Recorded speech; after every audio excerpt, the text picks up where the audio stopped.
This is the Global Broadcasting Service, serving remote outposts since 1928. Hi, everyone. Welcome aboard the Walt Disney World Express Monorail.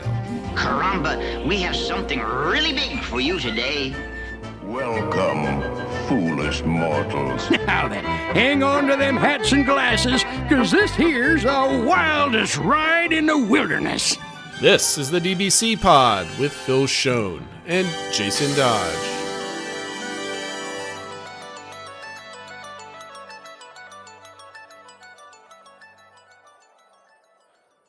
Hi, friends. Welcome to this week's pod. This is show for the week of January 13th, 2025. And my live scene transition didn't work this week, Phil, so I have to look into that. But anyway, welcome to this week's live show. How are you, sir, this week? I'm doing all right. How are you? I'm fine. So this is the first time I ever asked you how you doing in the beginning of the show. So how about that?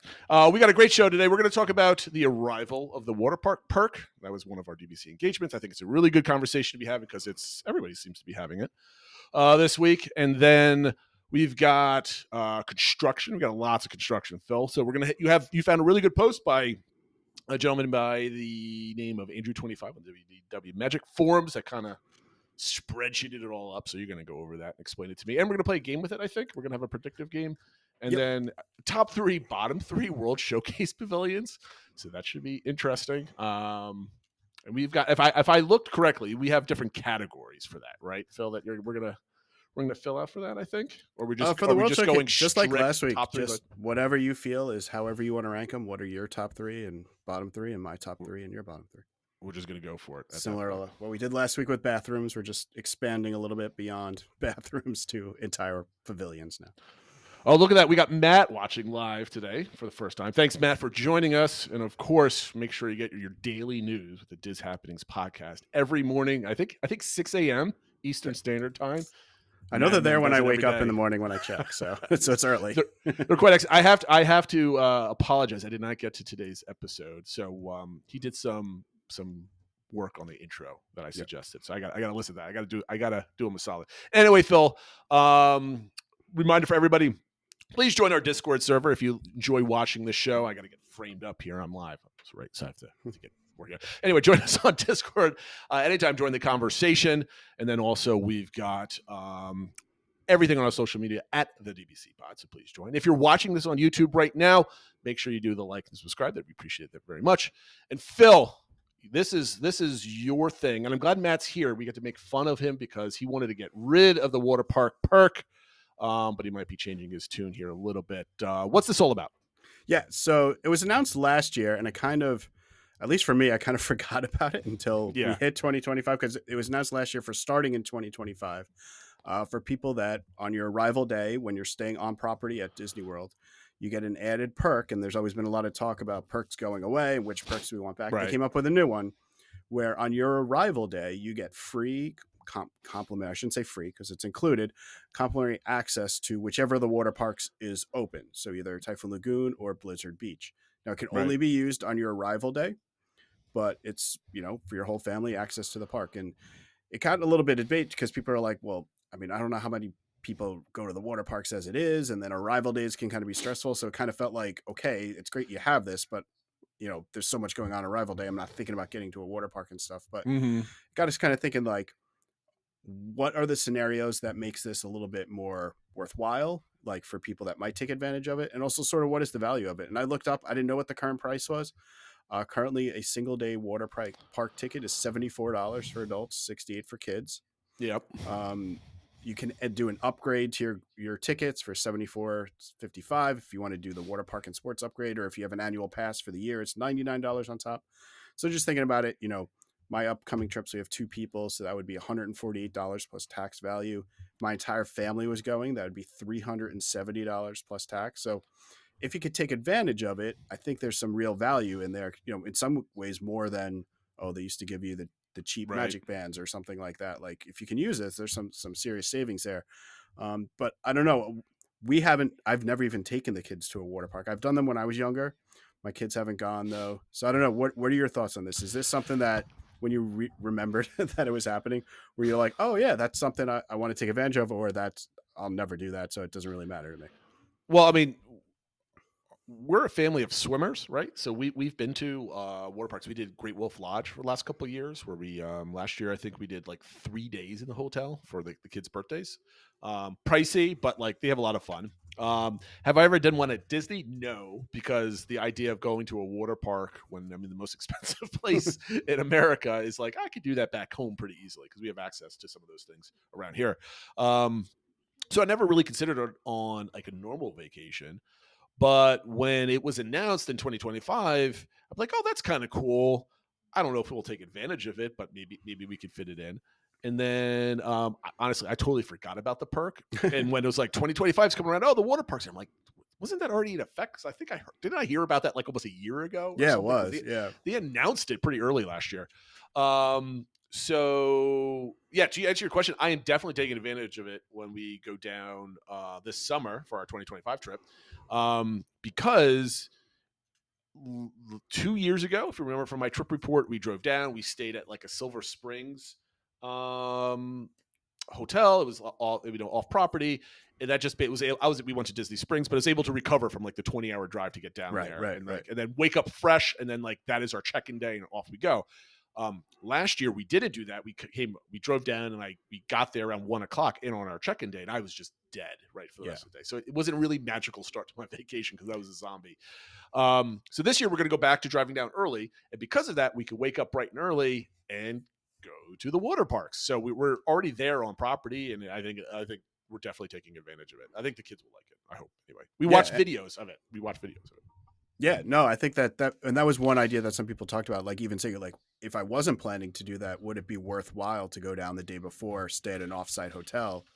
Like I said, for our families, you could probably find a hotel for less than $370, and like that's the value of the water park. So definitely our plan is to take advantage of it. I know when I'm going down with my daughter in July, we're going to try to get in early enough that we can take advantage of it. One thing that's good in the summer, the parks are open till at least 7 or 8.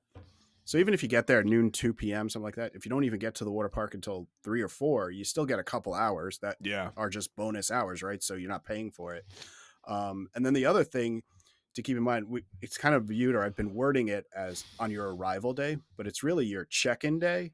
And so if you're doing a split stay, it would count for the check-in day of your second part of your stay that you're already down there for. And you could go twice if you're staying at 2 Disney properties, right? Yeah, absolutely. And what my wife and I might do, because we're hopefully going to go down and do a couple days at Universal first and then transfer over to Disney. So that should be easy to do on our transfer day when we check into the hotel in Disney and take forward. So both my wife's looking forward to it. My daughter, she, like I said, we've never gone. She's excited about it. I think it'll be Typhoon Lagoon that should be open for there. So I've been to both of them once. They're different, but they're both well themed and kind of fun. Just feels very vacation-y and stuff like that. So we're looking forward to it. But it's kind of interesting that I think at first a lot of people are almost like tossing it away. But the more you thought about it and like ways to take advantage of it. And like I said, even if you go there and you're tired from your drive, but you're sitting in a lounge chair with an adult beverage while there's like the kids are going on water slides, it's not like the worst thing. It's kind of like almost think of, like a lot of people will do pool time or something at the resort. It's sort of like an amped up version of going to the pool. If you think about it like that, it's not too bad. The one thing, and somebody else, I got to give them credit on the Discord mentioned, there aren't necessarily direct buses depending on where you're staying to the water parks if you're staying. So it might be worth investing in an Uber or something like that to get you over a little bit more directly. But it's a short distance, so it's a minimal cost. I think the only hurdle is like you need to be access to bathing suits and being able to feel comfortable changing when you're at the resort. Maybe like the last couple of times I've gone down in the last 2 years, there's been 3 trips. Our room has been ready at like 9:00 in the morning. Like, so there's been zero issue of like if we get there and we could check in and it's like, oh, your room's ready at 9, we can easily get our bathing suits on, take our time. But if your room technically is not supposed to be ready till 4 o'clock? 4 o'clock, I think. 4 o'clock. And if it's 4 o'clock, then you're changing in the lobby bathroom, or you're leaving luggage and you're pulling through and you're bringing it in the bag and you're changing at the water park, and then you have to pay what, like $15, I think, for like the lockers or something else like that. I mean, there's some logistics involved, right? That's a good thought, though. Like on especially if it's your true travel day, you might want to dedicate one person's backpack as like the swimwear backpack or something like that, because then you can leave everything at the resort and just take that bag with you and change there or something. Yeah, you got to plan for it. Matt has a good point in chat where like it's not really realistic in December or January. That's true. Last year when we went down in December, it was cold. We needed jackets and sweatpants and sweatshirts for everything. And there's closures obviously at this point of the year. So I mean that's fine, and that's a good point. So yeah, cold weather is huge question. Also, I want to bring up an unrelated point before we get to the next part of this. Is if you recall, this podcast used to be belong to Vikes Queen, and I doubt she's watching right now because the Vikings are playing. That's true. So we're competing against the NFL playoffs tonight. Well, if anybody can take the NFL ratings down, I'm sure it's our podcast. Yes, it's definitely going to be us for sure. So shout out to her. Hopefully her team does well tonight. So. There's pros and cons, but what I wanted to bring up is because Matt made a good point, right? This perk's not for everybody. Some people don't like being in bathing suits. Some people don't like swimming. Some people can't swim. Some people are just downright tired and they're check-in day and they just kind of want to relax. Some people have a tradition of going to Disney Springs and shopping and going to dinner, so it doesn't fit in. Yep. So, which is fine. I think there should be plenty of perks that plenty of people can take advantage of, and I wanted to ask you, what other perks would you like to see for just the check-in day, right? I mean, we can come up with a million perks for our whole stay, but like for your check-in day, if you can't take advantage of water parks, what are other things that maybe Disney could provide that can entice you to book? Yeah, I mean, there's other little things, right? They could give you like to play miniature golf or maybe passes to the movies or something like that. Well, they've done miniature golf too. That exists, right? Yeah. You get passes for that. One thing which probably would be more of a promotion or something like that, if they gave you like a dining gift card or a dining credit or something like that. So to kind of say like your first meal at Disney's on us or something like that. I don't know. I'm trying to think of things that are kind of realistic for the opening day. I mean, it'd be nice if they gave you like a free after 4 ticket to EPCOT. See, that was my idea. And you said the same time as Frank at 22 in chat. Really? That was my thing. It was just like, I think you're allowed to go to a park, a non-Magic Kingdom park, because they don't want people even crowding more for like Happily Ever After. Hopefully that changes with Villains Land in 5 years. But going into Hollywood Studios, going into EPCOT, that sort of thing, I think would be very valuable to a lot of guests. Maybe they tie it to a dining promotion, like, you get into the park, but you have to go eat somewhere in the park and maybe get a meal there. I don't know how they can enforce that. They probably, at least, if you're doing that, you definitely probably would need to do for stays that are 4 days or longer or something like that, where because otherwise people will resort hop every day. Just get into a park, free entry every day into a park. I mean, like, let's say stays for 4 days or more. You get into, maybe you could do something like, how when you stay at deluxe extra evening hours, where it's like on Mondays it's EPCOT and like whatever. So maybe the opening perk rotates every single day, and that's the park you get into. So maybe when they can anticipate a low population Magic Kingdom day, maybe they can offer that as a bonus every once in a while. So that allows them to kind of rotate them around and whatever. So like, hey, you want to go to EPCOT tonight for free? Or maybe it's the day of. It's like, today's the EPCOT day, surprise, and you can go in if you really want to. Or even if they, we've talked about it before, like what could they do with ticket promotions, where I think Universal has it now, where if you buy 2 days, you get 2 days free. Maybe they could even do that with a package, right? So you're getting a room and you get 2 or 3 day tickets, then you get the arrival day, any park you want, arrival days included for free or something like that. Oh, now we're cooking, right? So how about we do this? So like, remember, I always complain or point out that it used to be your 4th or 5th. I can't remember what it is. I think it was your 5th ticket of a package was significantly cheaper. So like adding an extra day was an extra $100 for the whole family to go an extra day type of thing. Now it's like the 7th day gets cheaper rather. So everything's more expensive. But if you book a package of 5 or more tickets or something, right? Or whatever the number might be, it has to be at least, I think, 5. You get a half day free. Yeah. I don't know if they have the IT to like say like your tickets. Or even if they just give you that arrival day for included. I mean, if you get 4 days, you get a 5th day ticket free. And because a lot of people aren't going to buy a ticket for that day, or they don't get full value out of it. I don't know. I think that. I'm just trying to figure out if they're. Well, I mean, I think that'd be fantastic. I just don't know if their IT system can differentiate the. We don't want them like you showing up using your free ticket to get into And then like, it Epcot. takes the wrong It takes one. one. Yeah. Takes the wrong one, and the guest services are going to be crazy on Yeah. that point. But I think there should be more parks. Matt's a big fan of airport transportation. Yeah. I don't think Disney's really going to get into that game again. I think I forget who it was. Some podcast brought out like there's so much in the space now from like with Ubers and Lyfts and other companies that Disney's really competing for that, and people aren't using it because people are like, I could take the bus for free, or I could spend $50 to go directly to my hotel within 10 minutes. Rather and than I think they introduced that to try to get more people to stay on property and sell it, like the bubble, and I think people know that, and they're going to stay on property anyway, whether you have that service or not. Kind of reminds me of that the grocery stores near us used to give you like a nickel off for every reusable bag you brought, and then they stopped doing it because they were like, well, everyone who's going to bring the bags is doing it now, and if they're not doing it, the nickel's not going to make them do it. And I kind of feel like they might be that way too. It's like, well, everyone who was coming because of my Disney Magical Express is already going to stay on property anyway, so we're not going to bother offering it. And like you said, we could save a little money by doing one of the buses, but the cars that go directly are it's so much more efficient and stuff, especially if you're more than like one or two people. I mean, if I don't think my family's really flying down ever again, only because of the cost associated with flying 5 people. But if I were ever to do that, like let's say Mears is what, like $80 for your family. I forget what it comes out to. At least like that, yeah. $80-$90 for a family of 4 or 5. I can't remember exactly. But I'd rather spend that much money because you can take an Uber for an Uber XL for like usually $50 to $70 for your whole family. I mean, unless it's some super prime time or extra charge or something like that. Yeah, we've done Uber the last few times and it's been like $35 to $45 or something like that. So it's just I'm with that.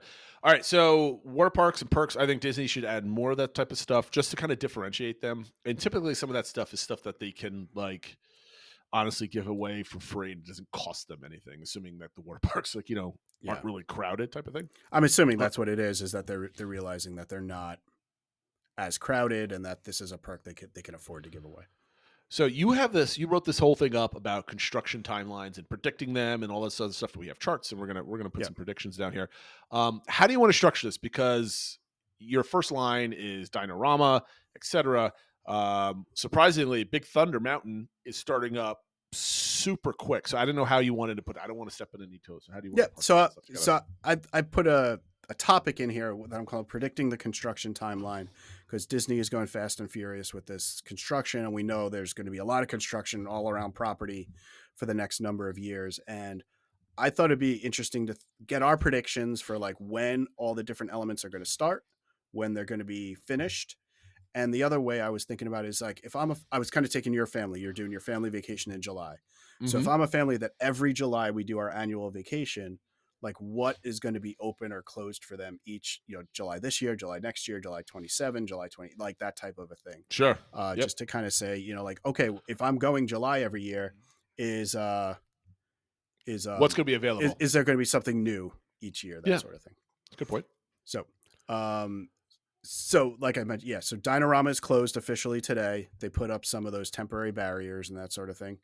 Those are really, I mean, I was expecting walls. They were just like, those planters with. Yeah, like I'm assuming this is plants. just like the for the near term, so people They're don't on go near wheels. them or something like that, and there'll be like more official things coming up after that. But I kind of said, okay, well, here's everything that we know so far. So we know that Disney said that everything that was announced with it at D23 event last year is going to be open within 5 years of the announcement, which puts us to 2029. Okay. And they have said that Tropical Americas will be open in 2027. Obviously, we don't know when within that year. They said Dinosaur is going to be open throughout 2025. We know Big Thunder Mountain is going to be closed into 2026. I saw there was a permit that had an end date of March of 26, but permits give or take, but we know it's going to be sometime into 2026. And they've said for Muppet Vision 3D and Rock and Roller Coaster, you will have some time to visit and experience them again, but they didn't give them any kind of immediate, specific timeline. So we don't know if that's a month, 6 months, a year, whatever. So I kind of made a chart, like you said, of all the different attractions and areas And I said, well, we'll make our predictions for when they will close, when they will open, and then if we think that'll mean that they'll be open in July of each of those years. Okay. So I started with Test Track 3.0. We know it's obviously currently closed. They said it's going to open in late summer 2025. I'm assuming that won't be by July. Unfortunately, no. I was hoping that we'd get to, because it sounded like it might be open for like the summer season next year.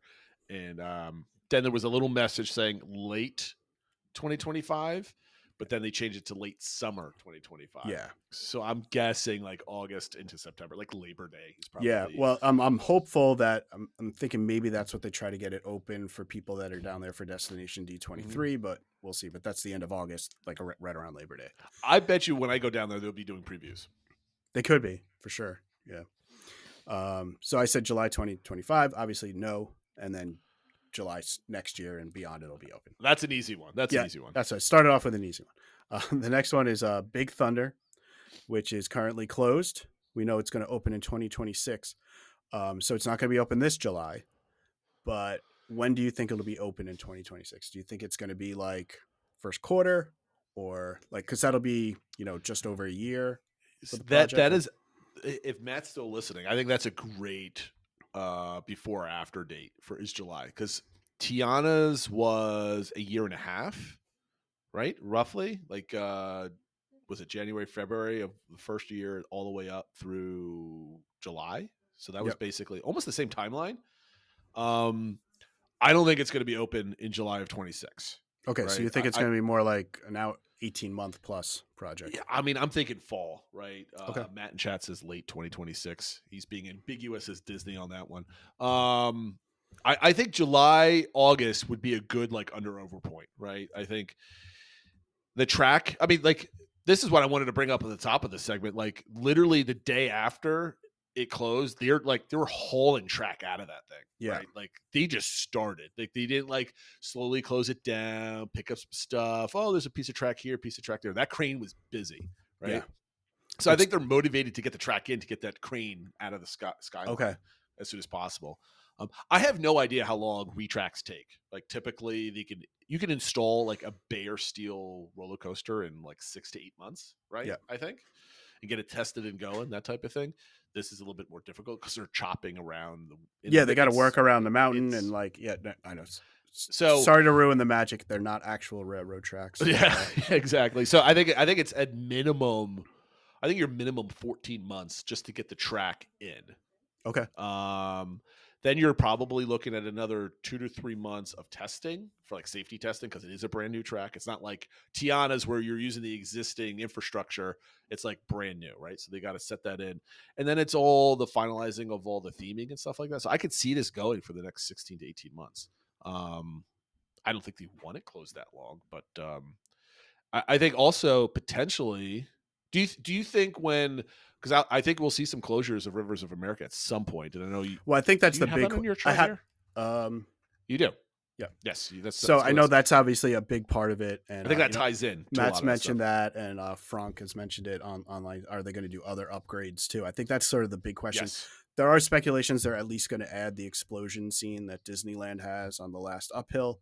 If they're going to do other upgrades, we don't know. But then also, how much other infrastructure are they doing while it's closed? Because that obviously, it being closed makes it easier to get equipment in and out and all that sort of stuff. So, well, I think so long as it's short, it's not just a retrack, right? Right. No, there's definitely retheming, because I think the day that it closed down, somebody, I think it was Blog Mickey, recorded the railroad audio as you're passing through Frontierland.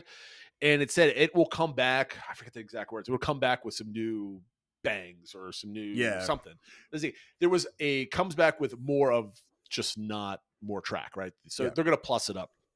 So, but like Matt mentioned in chat, I think there's definitely, they're going to use that opportunity to kickstart Rivers of New Cars Land and all that other type of stuff. And if there's delays here, that might impact delays there. They might keep it closed longer to allow some other. I mean, I think they're closely tied. So that I think that might impact things. So I would guess longer, just be on the safe side than July for sure. Yeah. The only thing I was wondering was if they are going to try to, no pun intended, fast track it to get it done. They might. because I was also wondering about maintenance for Tiana's, because I know it's Splash that went down kind of in the winter for just general maintenance every year. They're obviously not doing that for Tiana's this year since it just opened. But are they going to want to go like 2.5 years or whatever without taking it down at all? And would they be willing to take it down while Big Thunder is still down? So Yeah, I didn't know if they might try to get it done a little, but yeah. So I think the big question is if they're going to do more of that. But I guess, if somebody's booking a trip today for July 2026, you're not guaranteed at a minimum, you're not guaranteed to have Big Thunder open, I would say. I think that's you might see cast member previews in like August, September timeframe next year. Okay. I think that's a maybe. I think it's gonna be close, but I doubt it's gonna be July unless something else happens where they need to accelerate it. New CEO comes in, it's like, get this open right away. Yeah. Work all around the clock, whatever, right? All right. So next element is 2 parts with Tropical America's coming. Obviously, the closure is being done in 2 phases. The Dinorama area is currently closed already. And then the next part is, when do we think Dinosaur is going to go down? They've said it'll be open for all of 2025, but do you think, they're going to get it done, kind of close it like basically a year from now, like kind of the same type of thing after the holidays? Or do you think it'll be a little later into 2026? Because keep in mind, they've said that the targeting opening it in 2027. So unless that gets pushed, the longer they leave Dinosaur open, the less time they have for the transition to Indy. So typically, I'm trying to think. Almost all attraction. Well, let's see. Let's go back. So Guardians was open Memorial Day. Tiana's was open in July. When did Tron open? Was that late summer? I'm trying to remember. Somebody in chat help me out.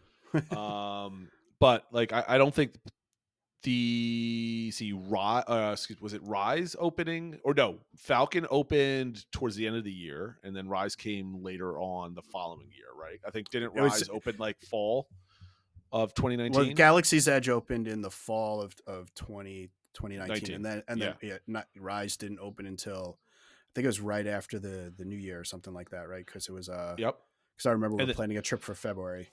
And then Mickey and Minnie's opened in March, right before it closed. So I guess there's really no trend of what time they want to open up attractions. That's what I was getting at. So I think I'm trying to think, because your next question is Tropical America's opening. Yeah. Right? So and I'm assuming we both think that they're going to open up the whole land at once. It's not like they're going to open up yet. Yeah.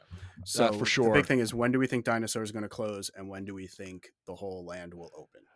My long rambling was going for was, I think Dinosaur closes 14 months prior to the opening of the whole land. So I think they need 14 months to convert it at this point.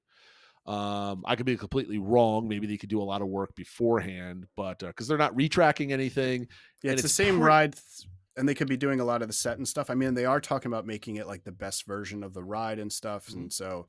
But they could do all those sets, right? Yeah. Beforehand. And they're not, the building facade is a lot easier to do than Tiana's, because it's not a lot of detail. It's just one big, like, poof, it's a big building and put it up in 2 seconds. So let's just to kind of put on the chart. I think Tropical America's, the whole land opens for the summer season, somewhere between probably May and August. So they're either getting it ready for the summer or they're going to get it ready for the fall.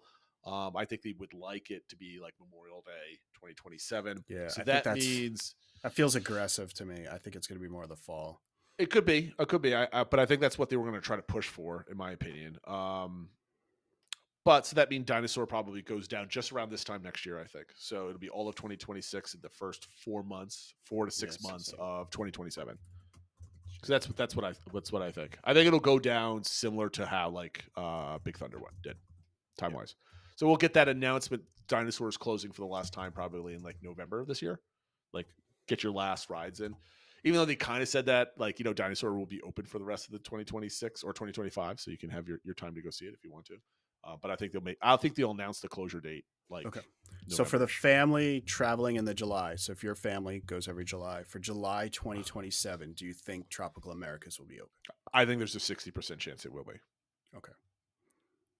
Do you want a yes or no from me? That was the hope. I mean, I think I will no. say yes. I will say yes. I'll be okay. optimistic. This world needs more hope and optimism, so I will say yes. Matt helping out with the dates a little bit late, but yes, I think we got that right. Rise was December 19th. I knew it was towards the kind of right around the new year, but I guess it did open before the end of 19. But yeah. Yeah. Okay. Fair enough. Okay. So what's next? The next is Monsters Inc. So obviously the area that's taken over for Muppets Courtyard and Muppets Vision and that sort of thing. And kind of tied into that is when do we think Muppet Vision will close? And then when do we think Monsters Inc. will open? And then kind of related to that is Rock and Roller Coaster and stuff like that. Okay, so let's do Monsters Inc. and Muppet Vision first. Yeah. I think Muppet Vision is open for the rest of this year. I think we will get a 4 to 6 month heads up on Muppet Vision. Yeah. Because there was teased a little bit with in Len's show today where they're thinking that there's going to be a special ticketed event to say goodbye and all this other stuff. So Disney wants people plenty of time to put money and travel expenses to get down there to do it. So I think it'll be 4 to 6 months prior. So if we don't hear anything by July, August, September, it's definitely closing Q1 of 2026. So similar to when Dinosaur's closing? Yes, I believe so. I think so too. I think Monsters Inc. is opening probably it's definitely not opening in 2026. I don't think it'll open in 2027 because I don't think they want to double up. No, I think Tropical Americas is the big thing for 2027. Yeah, so I think 2028 is the opening date for Monsters Inc. Land, whatever you want to call it. I think first half I'm not going to. So July. So yes. So if they're down depends, right? So if that building starts going up by the end of this year, which they could, because they're building it in the parking lot essentially. They don't have to close part of the park down for that. Yeah, the new building. Yep. I think 2028 July is a yes. If that building is not starting construction by the end of the year, I think that slips to more of a fall opening for Monsters Inc. in 2028. So the answer would be no. So I'll be pessimistic on this one, and I'll say no to July of 2028. I think that feels more of like a September.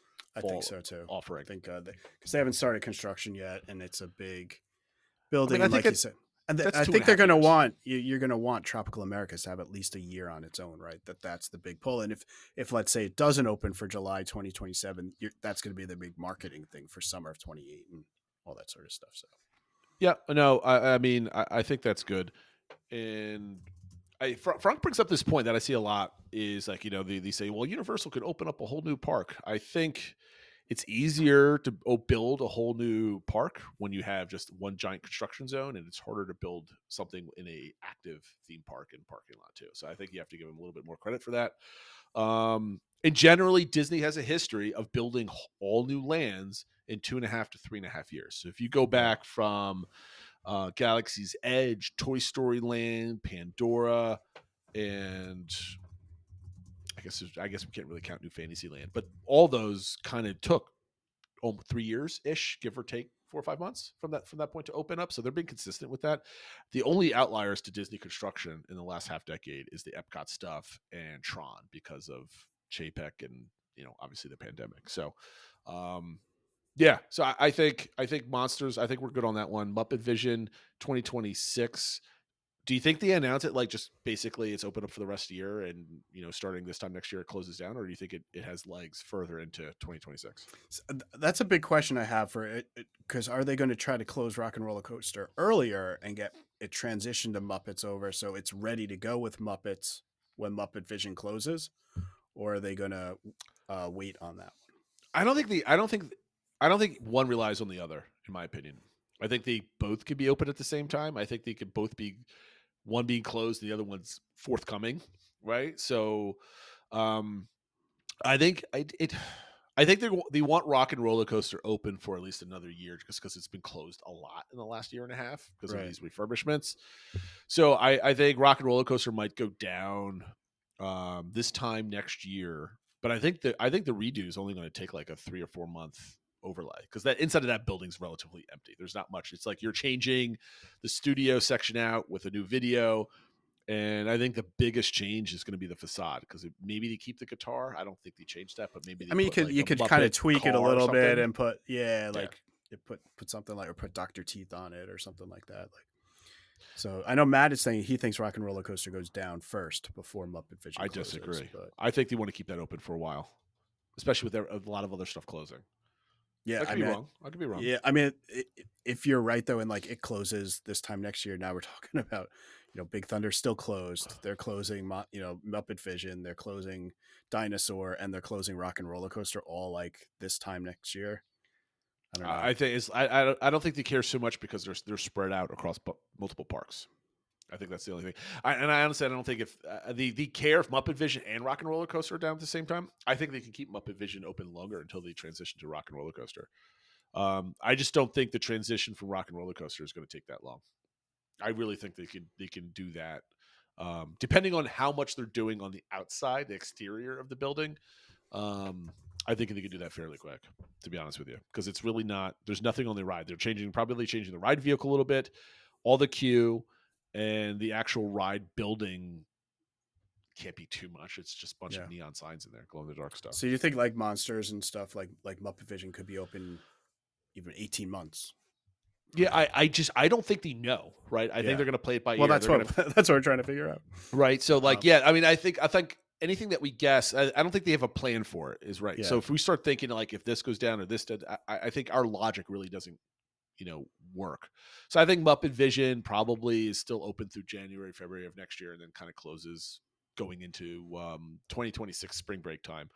So open if we're doing this, I think if you go in July of 2025, it's open. Yes, July of 2026, I think it's closed at that point. Okay, and then what about Rock and Roller Coaster? I think Rock and Roller Coaster is going to be ready to go as Muppets summer of 2026. So I say yes on that one. So you think Rock and Roller Coaster will be open as Rock and Roller Coaster this summer, Muppets and Muppets by next summer? So yeah, I think I'm going to be optimistic and say if they take it down early 2026, they can have it up and going for summertime. Yeah, that's my point. Okay, so like maybe they both close, but then so for the summer or whatever, or the spring, they're both closed, but then Rock and Roller Coaster's open for the summer. Yeah, Music Life for Me in chat is basically saying that all these announcements have a 5-year timeline. I think the Muppet Vision stuff and the Rock and Roller Coaster stuff are independent of all the D23 construction timelines. I think this was kind of like we're going to do this anyway type of thing. That's my opinion anyway. Okay. And then, so we don't think Monsters will be open until the fall of 2028. So if I go in July of 2028, I won't have Monsters to ride yet. It won't be until July 29th. Yeah, I think that's fair. I mean, I think we're looking at probably but you'll probably have 2.5 years for that build. Yeah. Starting starting construction end of this year, beginning of next year, or let's say starting in Disney's Q1 this year, right? So 3 months plus a year plus another 8 months. That puts us right around September of 2027 or no, 2028. Right? Yeah. I don't know. I can't do math in my head. But no, they're definitely not open in 27. 28's a month. I think it'll be late 2028. So in the last two areas, it's all for the Rivers of America and Tom Sawyer Island. And then the first part to reopen is Cars Land. And then Villains Land is the new part that's being out. So nothing has to close for that necessarily. So when do we think Rivers of America and Tom Sawyer Island will close? I think that starts closing. Do you think it'll be open for your trip in July? Yes. Okay. If you asked me that 4 months ago, I would say no, but I think it will be. Then again, actually, I think it will be. However, I think if Tiana's can maintain, if Tiana's goes to standby and can maintain reliability in that section of the park, I think that is a foreshadowing of the closure of Rivers of America. However, if Tiana stays on virtual queue with Test Track Big Thunder closed, I think they're going to want something over there to draw people in because people aren't going over there for Tiana's unless they have a boarding group, and they're not going to Big Thunder at all. And so the only draw to that whole area is Haunted Mansion, and you could probably sneak in from Fantasyland. So all those shops are going to get hurt, right? Yeah. So I think it heavily relies on Tiana is going to say, like, if Tiana's can goes to standby and then stays good on that for maybe 2-ish months, I think then Rivers of America and everything else can be like maybe like 3 or 4 months out before that closes. So that's kind of what I expect to see as a progression. So now you're asking me the question, is it going to be open for my trip in July of 2020, this year in 2025? I think so, yes. I think that's going to get pushed out. But then after that, no. I think it does close sometime this year. But I think so got pushed like out second half this year. Yeah, because I think the permits are slowing down a little bit, right? So they don't even have the laydown yards for that and all this other stuff. So they have to do a lot of. Remember, I could also see them wanting to keep it open in the summer when like parks are open later and people have more time to like set the kids running around there and stuff, versus in the winter when it's a little cooler. Do you really want to be on the riverboat and things like that? So yeah. So here, they're actually, I want to take back my statement about Tiana's, because I think a lot of other stuff is going to happen that's going to foreshadow this completely, right? So they have in the permitting, prior to the permit for Cars Land, they need to bulldoze a whole bunch of trees right outside of Magic Kingdom in that quadrant of the park for a laydown yard. That's where all the supplies and everything else are going to go. That's not even started yet. They got to finish the construction of the highway back there, that extension that they're doing. That's got to get finished. The laydown yards got to go, and then they got to build all the retaining and water management systems that are going to go back there. They haven't even started on any of that stuff yet. So before they start diverting all of that water, they need to have the water management system stuff done. So I think that construction has to start. That stuff can get done relatively quickly because you're just constructing, basically just you're bulldozing parts of the ground and then you're putting gravel and cement, right? So it's not hard work, but it takes time. And I don't think they can drain the river until all that stuff is done, to be honest with you. Unless, because I know they've drained it before. I don't know how long they can keep it drained. Yeah, I don't know how long they can keep it drained, right? And do what work they can do, what they can, stuff like that. Okay, so let's say they close it later this year. Okay. How long do you think the construction for Cars Land will take? Keep in mind, we said Monsters Inc. 3 years is going to open like second half of 2028. So we're looking like second half of 29. Yeah. So like if let's say if we're going to say it closes in late 2025, I think because there's a lot of water management stuff, we're going to add a half a month. So let's say 42 months. So 3.5 years. So at 2025, go to 2028 into somewhere in halfway through 2029, like summer 29, maybe. Okay, so going back to my July date, if you have a family trip in July 29, will Cars Land be I think there's a good chance you'll see Cars Land in July of 29, in my opinion, because that's 3 years, right? From closure. So it depends when it closes. If it closes later this year, like second half, it'd be 3 years would be after that. Yeah, I think there's an upside chance that that mid 2029 you're gonna get it. So I would say yes on that because I think they're gonna want to push that quickly. And then especially if there's a giant hole in the middle of Magic Kingdom like that. It's not like Tron where it's kind of behind, the Speedway and stuff like that where you can kind of hide it. This is going to be like an eyesore in the middle of the park, and I think they're going to want to get it done fast. So it might even be done quicker. Well, and then what about Villains Land? So maybe it's first. Your chart is not even long enough for that because you only go up to 2030. Right. Well, because they said 5 years, and that's 2029. I don't think Villains Land is going to be within 5 years. I think Villains Land is like a 2031 thing, in my opinion. I think that gets pushed because of everything else. I mean, honestly, I was wondering what you were going to say because that was what I was going to say too. I think that's, even though they said that, I don't think it'll be. I think that'll get pushed. I'm honestly, it'll get pushed to 2030. Not 31. I think people are misconstruing what he said. I don't think he said Villains Land was going to be complete within 5 years. I think what he was referring to was projects were going to get started within the next 5 years. And I know that Cars Land has a super fast timeline. But I don't think Villains is still I don't even think they know what they're doing with it yet, to be honest. I think they have a lot of ideas. I don't think anything's solidified, obviously. Because I think they have to get Cars Land going and see what the infrastructure looks like to put buildings back there, right? I think a lot of that stuff is being juggled around at WDI, I think. So I don't think we see that this decade, to be honest with you. I think we have to see. I mean, I think because I feel like they clarified afterwards and they did include Villains Land in that, but I don't know. I think maybe we'll see. And who knows? Like 5 years from now, a lot please. can change. Yeah, I mean, that would be great if it was, but it's part of me also doesn't want them to rush it, right? They got to do Villains Land right. You know, I'd rather them take an extra year and it's awesome than open it, a little quicker. So for chat, I think it's Cars Land 29, Villains Land 31. I think there's going to be a 2-year gap in there. Or sorry, there's a 1-year gap in between openings. Okay. I should say. I think it might be like 18 months where you get possible, something like that, where it could sneak into 2030 and maybe it is right, earlier. So like latter half of 29 opening for Cars Land, or Cars Land opening early 29, and then Villains Land opening late 30. Yeah, something like that. That's a year and a half. That's 18 months or so. Yeah, that's kind of I can see that.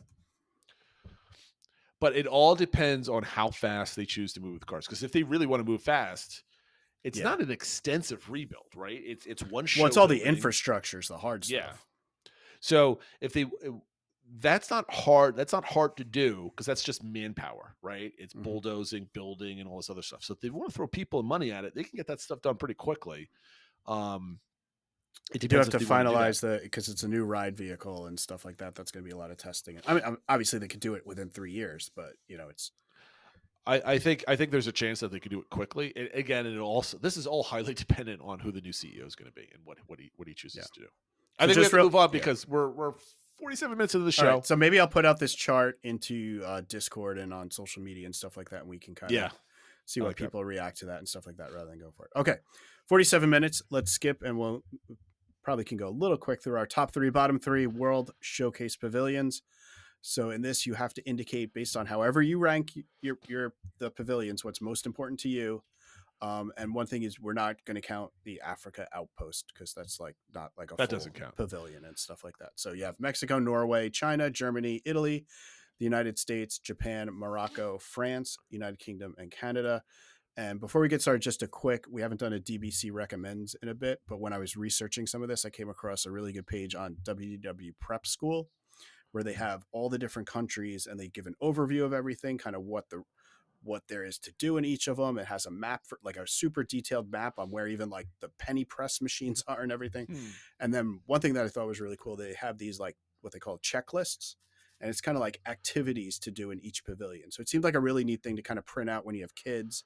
And it's kind of saying like, go see this, go to the hedge maze in there and things like that. So just a shout out to them. And I'll tweet out the link and that'll be in the show notes and stuff like that. But if you're looking for like, it struck me, especially if you have kids and you're trying to make the World Showcase a little bit more interesting. It seemed really good. But so do we want to do it the same way as we did it last time where we went one by one with our best, or do you want to do? Yeah, I like that format, but how are we just doing like our personal opinion just based on vibes? Are we kind of ranking it as like touring strategy? Like how are we judging this a specific way or just it's however preference? I think it's more your personal preference of if you had to rank them. And I mean, I'll give you my criteria was obviously, the theming and stuff like that, but it's how engaging they are. How much do I want to engage with the lands? How much do I want to spend time in there? Okay. Obviously, if it has an attraction, that helps, but it doesn't have to have an attraction. But it's got to have things that are going to want to make me go and explore and spend time in the pavilion. That's kind of how I judged it. Okay. Would you like to go first? I think I went first last week. Sure. So for my top 3, my first one that came to me was the Mexico pavilion. Well, let's go. Okay, yeah, you go top 3 because I was going to say let's go back and forth, but that doesn't really make sense. So you want me to do all 3 of mine? Yeah, all 3 of them. Mexico. Yeah. So I love that it's in most of it's kind of in a building. So it kind of feels very like separated and kind of in its own place. Has an attraction, love La Cava, overall good dining and stuff like that. So that's my top one. France, obviously it has great. Remy is great. Impressions to France is good. Really good food. And I like that it has kind of different levels of food. It has, like the crepes, which are on the cheaper end, all the way up to Monsieur Paul and stuff like that. They also have like the gelato store and stuff. So there's a lot of variety there. And it's I love, especially now with the back area, kind of makes you explore. Yep. And the last one in my top 3 is Japan. I love the theming in there. I love there's kind of like backwater area, or back paths that have like water flowing and stuff. It has things like the Drummers. It has the Mitsukoshi department store, and has a similar thing. It has a lot of really good food options, but also different kind of price levels to the food and the sushi stands. And it's a good place to see the fireworks and stuff like that. So my top 3 are Mexico, France, and Japan. Do you want to do So my top 2 are similar to yours. Like I love the Mexico Pavilion because our family really likes Mexican food, so we always go to the quick service there. Love the old school ride, even though my wife just laughs at it because it's just basically as it's supposed to be, an ad for Mexico with some screens. But more importantly, got to stop for the margarita there. It's really great. I love France for similar reasons. Remy is one of my favorite rides. I love just the vibes in there. They did a really good job capturing Paris. I love the music. The food is really, La Halle is like one of my favorite places to go to get a snack. In all of property, I put it like right beneath Satuli, and sometimes you can convince me to swap those two around. But my third one is kind of tough. I mean, it kind of changes. So like Germany could be my third, but only during the Festival of the Holidays because I really like the live music they have during there. But outside of that, when some of you don't have those musical talents going, it's kind of bland for me. So if that's not going on, it's Morocco because I like the food. I love walking the pavilion because it's quiet back there and it's really nice. Hopefully they open up the restaurant back there. As I'll go first with my bottom 3 because your top 3, Japan, is in my bottom 3. Oh, okay.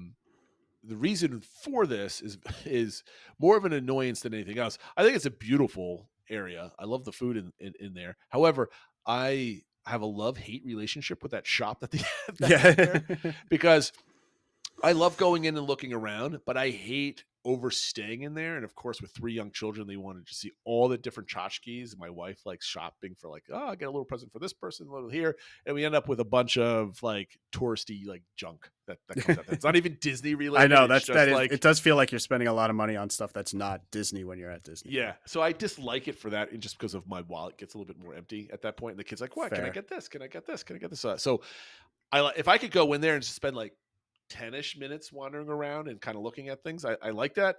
But we end up spending like 40 minutes in there. And I'm like, can we go? Can we go? I need more food at the food booths. Let's go. So that I kind of dislike that quite a bit. I don't like the American Pavilion only because I think they need more offerings in there. I love the show, but every time I seem to go, the show seems to be down. I would love a better schedule for like the Voices of Liberty because they're really awesome. And every time I seem to go there, I'm waiting too long for it. Maybe I'm just terrible at following the schedule. I think the Regal Eagle is really good, and that side of the pavilion is awesome. But the other side during the Festival of the Holidays, it just seems like kind of lacking. So I really wish they spruce up on the right side of that pavilion. Again, I love all of the pavilions, right? So this is great. I have that note on there. It's like, first of all, none of them are bad. It's just like the ones I like do least. enjoy my time at all of these, right? Yes. But we had to rank my bottom 3 here. And the other one is just the United Kingdom. It's a wonderful pavilion. I love meeting Alice and doing all this other stuff, but it's just the crowd levels, right? Like I love going into the restaurant there. We ate there 2 years ago, but it's just so crowded. I'd love to be belly up to the bar in there, but it's just so crowded. Yeah. And at least in my experience, maybe I go in the wrong times of the year to with it. But those are my bottom 3, and it's mostly crowd levels and stuff like that type of thing. Well, what about you? Okay, so my bottom 3 in this is probably also going to have some more spicy takes and responses. And I see some people putting in their thoughts into chat, so maybe we'll do some immediate DBC engagement afterwards. But so my bottom 3 is number 1 is Germany. I just feel like there's not as much to do and explore there other than a couple of the shops. And we were a little disappointed when we ate in Beer Garden, other than the band, but the food was like, eh. The beers are okay, but I can get better beers elsewhere. I think it's disappointing because there's supposed to be a river ride in there, and I think that might be part of it. I think it's just all, and I'm from German descent, so I'm like, maybe I'm judging it like harshly, but it's like I want it to be more than it is. And for similar reasons, I put China in that one too. I think it's a beautiful pavilion. The outside looks great, but there's not as much to do there. There's like, you can go in and look at some like almost like museum type pieces. You can meet Mulan, which is nice, but it's like the food's okay, nothing special. And it's just another one that I wish there was more to it. And I know they talked about like redoing the movie, but who knows and stuff like that. So. Here's my prediction for D23 2030 or 2020 2030, right? So we're going to talk about the back half of the 10 years of building, right? So this is the next big thing. So Epcot's going to get a turn because Remy came. When did Remy come out? That was 2019 also for Remy? No, 20. That was when after did Remy open. Oh my goodness, I can't remember. Anyway, Remy will be right around 10 years old at that point, right? In 2030. I think the next part of Epcot that's going to get a boost is the World Showcase, right? It opened. It opened October 1st, 2021. So it was like for the 50th. It opened. Right. So, I think by early 2030s, we're going to get a new pavilion. We're not going to talk about that now, but I think they're going to expand Germany and add a ride in there. And I think Italy should also get a ride back there too, because it's such a gorgeous, gorgeous pavilion. But there's really not much to it unless you have the lovers for Via Napoli, which you know I'm not eating Italian food in Florida in Disney World. Yep. So that's and just... my last one. I cut you off there. That's all right. No. And my last one, I was debating between Canada and this one, but Canada won out because I like the beer there and it has a full like high-end table service restaurant. I went for Morocco. It was painful for me to put because I like the wandering and getting lost in the back. And I also really like Spice Road Table, but I think restaurant Marrakesh still being down really hurts. Yeah, it hurts. And it also feels like since Disney took it over, it's losing a little of its authenticity. The ugly tile work. We got to bring that up, right? Which in it of itself isn't like that big of a thing, but it just kind of detracts a little bit from what it was. And it just feels like one we skip more often than not. So my bottom three are Germany, China, and Morocco, which I know is going to make Frank 22 not happy. Let's see who was wrong in chat with their guesses. Frank was going England, Italy, Germany as his top, which I could see. Right, those are really like England is going off the hook at some of these festivals with all the bands that are playing back there. It's you have the bands, you have multiple characters. Rose and Crown is great. It was closer to my top three than bottom three, but it there's imagine just not as much if it had Cherry Lane back there. I know that would probably then it would definitely be number one. Exactly. Right. It'll rival the France Pavilion. What did Matt say? Matt was about to do his bottom, but he didn't. I think he did his top is France, Mexico, Canada. Music Life for me, so the UK, Japan, and Canada. Frank's bottom is Norway, China, and Canada. So Canada is definitely divisive. It's in a number of tops and a number of bottoms. No one is saying the US, the American Pavilion at all. Yeah, because that's kind of boring, right? It's a tough one to rank because I love the American Adventure, the show, and I love Voices of Liberty. But if like those things weren't like, let's say they were both down. There's like not much else, right? Right, but there's no depth to that, right? Yeah, it's just like it's a very kind of shallow. Here is the colonial, facade. It's because the show building for American Adventure is so huge; it just takes up the whole area. So a lot of people don't even do that, and if you're not doing that, there's not. You just walk past it, right? Yeah, exactly. Yeah, and it's also like hidden behind the performance stage there, kind of. I always forget what it's called. American Garden Theater, I think. Yeah.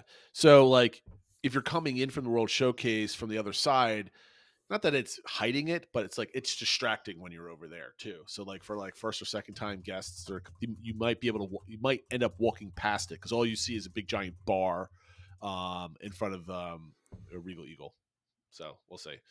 But okay. We did DBC engagement this week, didn't we?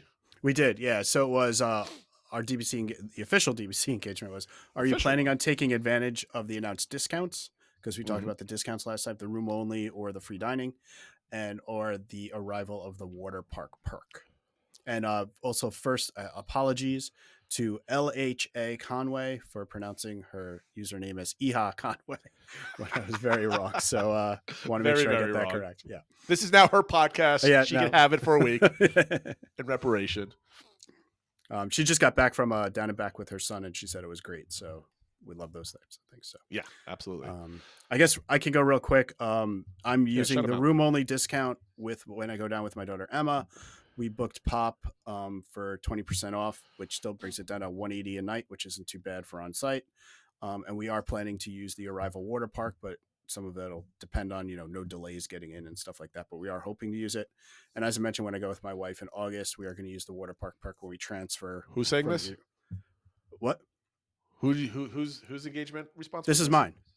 Oh, this is yours. Oh, I'm sorry. Gosh. You didn't say. I'm looking at like the first one, TL Man. I'm like, he didn't write it. No. Okay, I said sorry, I would go with mine quick because I knew mine had in there. And then I am not listening. Okay, yes, yeah. go ahead. So Go ahead. so I'm doing the room only one at Pop for one trip, and then for the parents trip in August, we'll do the water park perk. We our room is booked using the Destination D23 event rate at Coronado, which is better than the other discounts that are out now. So that's what our room price is. Okay. I mean, I talk about mine in the start of the show. Yeah. So and last year that you're doing the free dining and stuff like that. So community ones, TL Madden said he doesn't plan on taking advantage of the discounts because they're staying off property. But the promotions, he just kind of said they're not drawing him in like they used to. I guess it's just maybe when you didn't go as often or whatever, it felt like the discounts were more meaningful and the perks were for more room. It said on the water park one, he's, I think, changing a little bit too. Like the more people talk about it, he might kind of do what you're doing, drive down and stay somewhere, maybe partway down or closer to it, and then do the water park on arrival day because he wants to just see the theming of the water parks. He's not really a swimmer. I just want to put it out there because he said like none of the other deals like entice him at all. I keep seeing this. He's still in this day and age where they're like the dining plan doesn't make sense financially. How can you turn away the rack rate discount? And I don't know how many of everybody else that's out there that's paying cash for cash deluxe rooms. That's $800 a night, where that discount is, it could be anywhere from like $200 a night, $100 a night. Vast majority of people, if you have 4 people in your room, I'm going to say this until I'm blue in the face.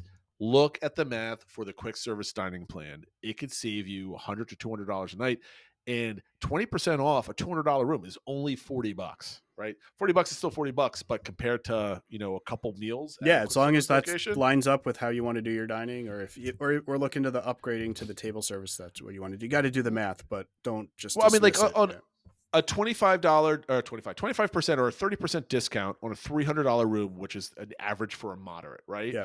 That's going to net you $90. Even if the dining plan, even if you don't eat that, like whatever, but the quick service dining plan, that alone for a single person getting 2 meals with a drink is going to be, even if you drink, let's say you even drink a beer, that has like a $30 value. So that's $60 a day. Because if you could drink a beer, have some chicken fingers and fries twice a day, you're looking at roughly around $50 for a day.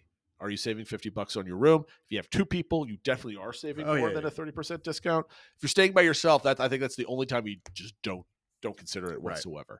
So anyway, I'm going to say that forever, Phil, and I'm going to annoy everybody, but it's a passion argument of mine. Yeah. So Mama Six said they're staying on DVC points, so not likely to use any of the discounts. However, if Disney introduced a ticket-only deal, they would love that. Some sort of ticket discount or buy 2 tickets, get 2 days free or something like that. But we haven't seen that yet. We'll see what happens in the summer. Sometimes they have those, 1 day at each park type, reduced rate.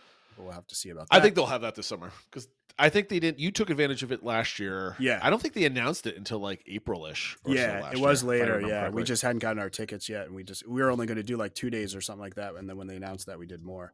Yep. And they said that we have convinced them to try to use the free water park on arrival day. So they'll see how they're doing. It might be a long travel day, and then they just won't go, but they're going to try to take advantage of it. Ryan W says not planning on taking care of the water parks, even though the flights land early. They just will go to Disney Springs or whatever they want to check out. I can understand that. Yeah, that's a lot. Like you mentioned it earlier, that's a tradition for a lot of people, right? To do the Disney Springs on arrival day. And I believe he has some young ones, and it's really difficult to like get the kids all dressed up in a bathroom and get them over there and all this. Like I wouldn't do it if I was arriving. I would still like if my family was arriving by plane. I would still consider it because my kids are old enough to go get themselves dressed in the bathroom, that sort of thing. But if I had like preschoolers and younger, it's like, no, I'm not. I want to go and lay down somewhere. Yeah. Type of thing. So I get that. Yep. And then lastly, Weezy said they're taking advantage of his trip. He's got an AP discount room at Coronado, and they booked 2 rooms, saving up to 30% there. And they are flying in from Denver, so it's hard. And that he did make a good point. People coming from the West Coast, it's really probably hard because you lose the time change. Really works against you there. So unless you're doing that coming in the night before, it's pretty hard to take advantage of. It's a 6 a.m. flight, so realistically they can get in at noonish early. So unless you only want to go for a couple hours, it's going to be tough. And did want to send out a congratulations to Weezy, who just took on as a side gig being a travel agent for Disney and other things. And for his travel agency, he was in the top 10 sellers for December. So I put there, not bad for a side gig. So good job. Good job. And I wore the shirt that he was able to pick up for me in support of his excellent achievement. So that was it. What's next week? Next week? This was a suggestion after some people started talking about some poor dining experiences they had at Disney. Thought we'd have this as our DBC engagement. What is the worst dining experience? Dining experience at any place? I'm getting all choked up about it.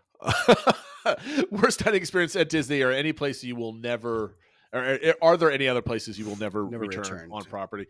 Let's keep these stories. We can't keep them positive because they're the worst dining experiences, but let's try to keep it to the point where like the food or the crowds. I'd rather not tell any bad stories about like individual cast members that might have done something, because you never know if somebody's having a bad day or anything else like that. Yep. But let's go over food, cleanliness, couldn't get reservations, something other guests did that was, disturbing or something, anything else like that. I just don't want to go after service. I have a special place in my heart for all wait staff, as I've been one in my past. So I don't want to try to call people out personally like that, unless it's hilarious and it was just like a goofy thing where something happened. I don't know. Let's keep it as clean as possible, I suppose. Maybe if that's possible. I don't know. See how it anything goes. else today, Phil? Anything else that we forgot? No, I think I hit on all the extra things. So I think we'll go from there. All right, I want to say thank you for everybody for watching live. This always goes, if you ever want to watch the live broadcast, it goes into the I don't know. There's a separate tab for it on YouTube. You can watch that. But I also publish it with a little bit better video quality on Phil's side on the produced version of it. We will, if we're going to keep doing this, and I want to thank chat for engaging all throughout the show. So if you're listening to this, we are talking to folks. So as our audience builds on a live platform, if there's a call for it, we'll hang out after the show. So this live broadcast will be extended potentially, but we have to have the demand for that. So anyway, thank you for watching and listening, everybody. Make sure you like and subscribe, and we'll see you next week. Take care, everyone.